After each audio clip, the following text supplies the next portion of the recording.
Antes de começar esse vídeo, é bom lembrar que a nossa livraria está em promoção, pessoal. Grande promoção de Dia das Mães. Ainda está valendo a promoção. Então entra lá, livraria.daetiba.com.br e o link da livraria está aqui na descrição do vídeo. Excelentes livros que você não pode perder essa grande promoção. Mas vamos direto ao assunto, porque este tema é pelicular, como diz o Bento. O Bento, quando vai falar que uma coisa é extraordinária, mais do que maravilhosa, ele fala, pai, é pelicular. Aí eu perguntei a ele o que é. Ele é mais do que espetacular.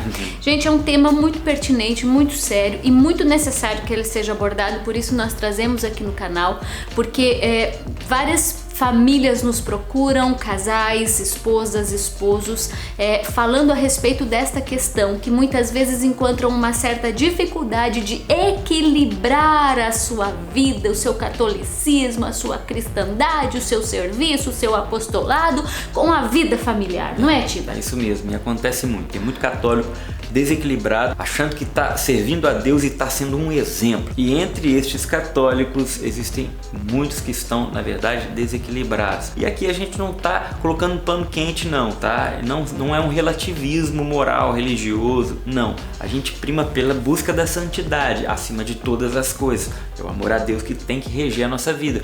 Mas cada coisa tem o seu lugar. E quando a gente distorce um pouco cada coisa do seu lugar, né? Coloca a pirâmide de cabeça para baixo, o negócio fica muito ruim. Então vamos falar sobre isso? Já passou da hora.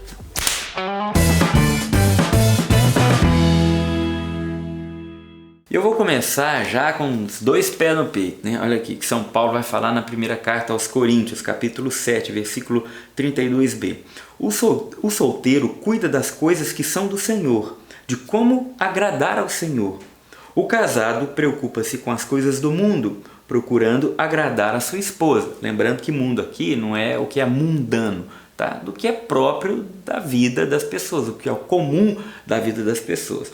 No versículo 34b também diz o seguinte: aquela que não é casada cuide das coisas do Senhor, para ser santa no corpo e no espírito. Mas a casada cuida das coisas do mundo, procurando agradar o marido. Palavra de São Paulo muito clara. Existe uma vocação própria, uma missão, apostolados próprios para serem exercidos pelos solteiros, pelos celibatários, para aqueles que abraçaram a vida religiosa.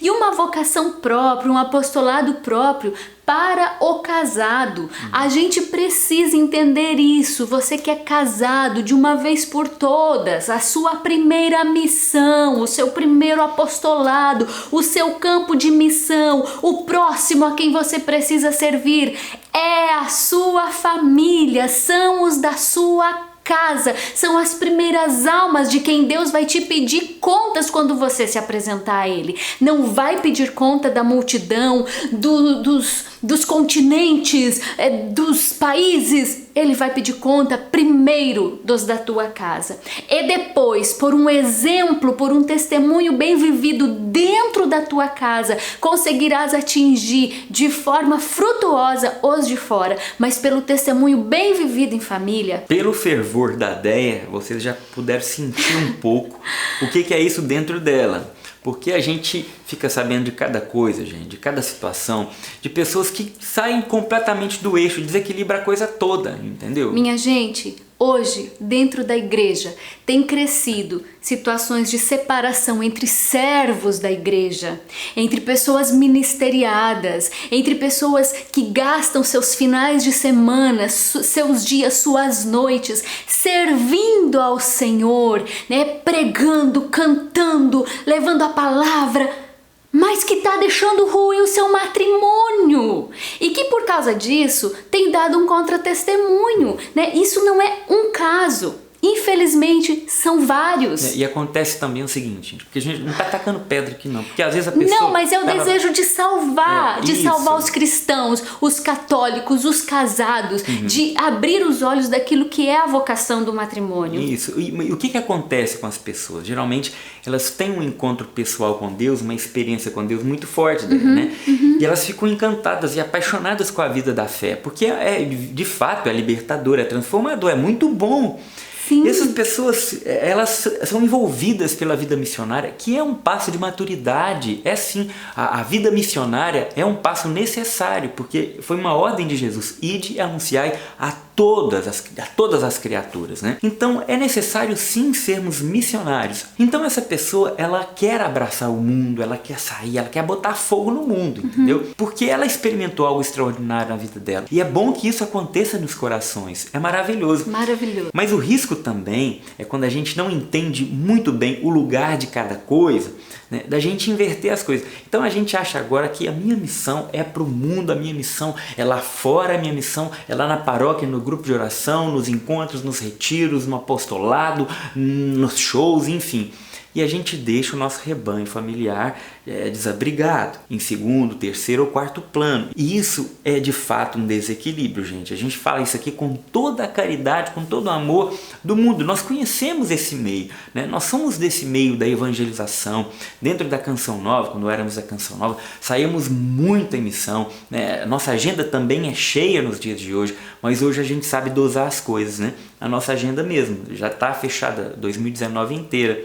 Porém, a gente não sai todo final de semana. Né, não, saímos muito pouco, tendo essa observância da nossa primeira missão. Né? Quando éramos solteiros, viajávamos quase todos os finais de semana. Quando nos casamos e estávamos naqueles primeiros meses de casado, ainda sem filho, viajávamos muito. Quando chegou o primeiro filho, reduzimos pela metade. E à medida que a demanda familiar foi aumentando com a chegada de outros filhos, né? E a educação dos filhos, fomos diminuindo. É a partir dessa vivência que nós vamos evangelizar, sobretudo as outras famílias, porque as outras famílias precisam ser evangelizadas por família, né? A Humane Vitae fala isso, que é apostolado dos casais evangelizar outros casais, outras famílias. Mas como isso vai se dar? Por um testemunho autêntico. Sim, até para viver bem, a gente precisa observar o que a igreja ensina sobre o matrimônio.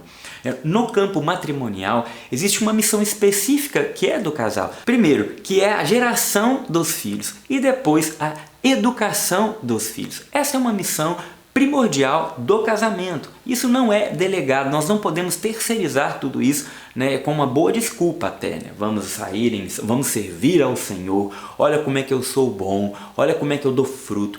Mas Deus vai pedir conta daquilo que Ele nos confiou, os nossos filhos, o meu matrimônio, né, o meu esposo, a minha esposa. É sobre isso que teremos que prestar contas para Deus em primeiro lugar. São inúmeras situações de diversos tipos de desequilíbrio na vivência da fé e do apostolado. Esses dias atrás recebi uma mensagem de uma mãe com já 3 filhos, 2 com dificuldades, né, e que necessitam de maior cuidado.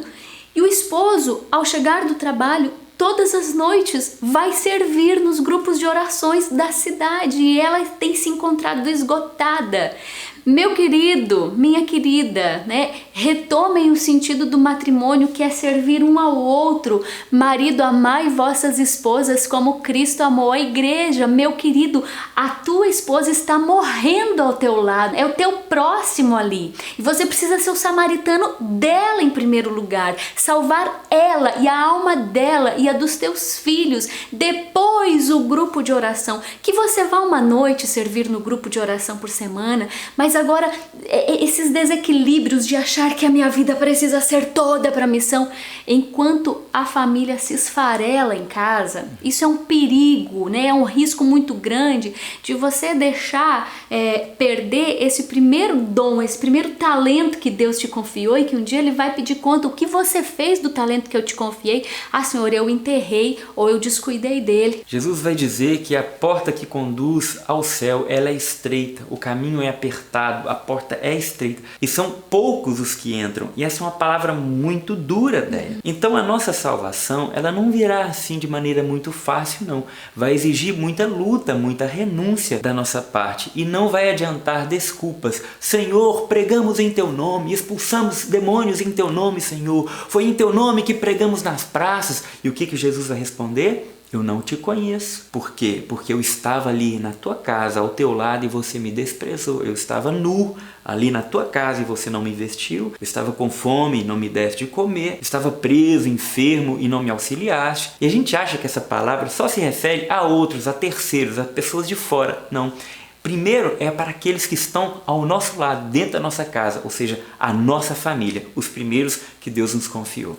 Eu sei que às vezes, né, é difícil quando a gente entra aí no matrimônio encontrar esse equilíbrio, porque a gente fica com aquele temor assim, ai, mas eu acho que eu tô deixando Deus de lado, né? Ai, mas será que eu tô deixando de priorizar as coisas de Deus? Mas o teu matrimônio é um sacramento que foi dado por Deus, né? Então, cuidar e zelar deste matrimônio é também servir a Deus. É claro, você não vai deixar o serviço, o apostolado de lado, mas saber equilibrar, principalmente em situações de doença, né? Uma situação em que a esposa está numa gestação de risco, precisa mais do teu auxílio, você que é esposo, né? A esposa que às vezes é pregadora, né? E tá lá, a coordenadora, o esposo tá ralando, né? Suando ali para cuidar de filho, para manter a casa, enquanto a esposa tá saindo noite, dia e fim de semana e com tal. a consciência muito tranquila até, né? Não, tô servindo ao Senhor. Mas e como estão os teus filhos? Como está a tua família? É nesse sentido que a gente quer trazer essa reflexão. Eu estou vivendo com equilíbrio aquilo que é a minha primeira missão, o meu primeiro apostolado. E até a espiritualidade, ideia do casal, ela é diferente, né? O tempo que eu preciso rezar dentro do meu matrimônio não é o tempo que um monge precisa rezar, que uma freira enclausurada precisa rezar. Não, a minha oração ela até precisa ser adaptada também. Existe uma espiritualidade do casal que vocês vão encontrar junto, né? E vocês vão ter que encontrar ali um bom termo para que não prejudique a vida dos filhos, a educação deles, o afeto, a presença de vocês dentro da casa. E vocês vão encontrar esse ponto em comum com muita conversa, muito diálogo e muito equilíbrio. Vivendo esta doação, este sentido de sacrifício e serviço dentro de casa primeiro. Se você viver isso, a exemplo de São José e de Nossa Senhora, né, você pode ter a tua consciência tranquila. Irá te sobrar os momentos, os tempos, para que você possa sair também e levar a palavra de Deus, o Evangelho, para as outras pessoas, né, que são de fora da sua casa, e os teus estarão ali alimentados, né, da palavra de Deus transmitida por você no amor, no serviço, como eu falava.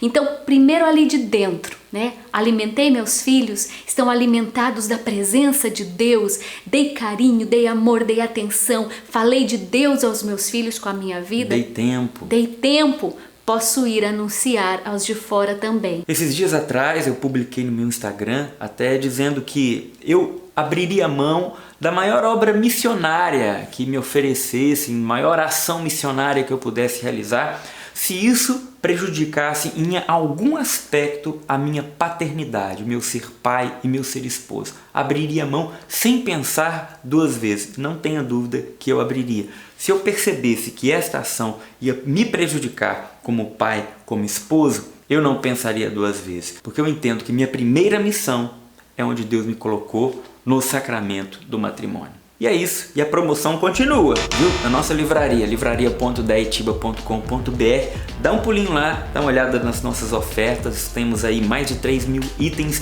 com até 55% de desconto. Vários livros, temos alguns aqui, né, Débora? Olha, livro sobre matrimônio cristão que vale muito a pena ser lido, do Padre Matheus Pigoso, um livro de fácil compreensão, que eu super indico para quem é casado, viu, gente? Que mais, Tibinha? Os 4 temperamentos na educação dos filhos, do Ítalo Marcilli. Pega esse do Dom Fulton Sheen, de Filhos e Pais, que ele é maravilhoso também. Esse tá com 45% de desconto. Esse livro do Ítalo tá saindo a R$ 21,15. Muito bom. Esse aqui tá com 25% de desconto, um livro incrível para quem tem filhos na adolescência e está enfrentando dificuldades. Tem também esse aqui. Ixi. Eita, é muito livro. O Verme Roedor, ou o Paganismo na Educação, muito bom, está com 25% de desconto. e muitos outros livros, mas eu queria falar de um especial, que é esse aqui. O Mínimo que Você Precisa Saber para Não Ser um Idiota, do Olavo de Carvalho. É um best-seller, muito bom. O livro, um dos melhores livros que eu já li, tá? É espetacular para a formação da consciência, da intelectualidade, te abre os horizontes, me abriu a cabeça para muita coisa, mudou minha maneira de pensar sobre vários assuntos. Promoção. É isso aí, gente. Deus abençoe. Deixa aí o seu comentário, o seu like e compartilhe este vídeo para que chegue a inúmeras pessoas aí engajadas na igreja que às vezes estão com esta dificuldade, que podem ser auxiliadas por este vídeo, tá bom, gente? Grande abraço. Até mais, tchau. até o próximo. Tchau, tchau.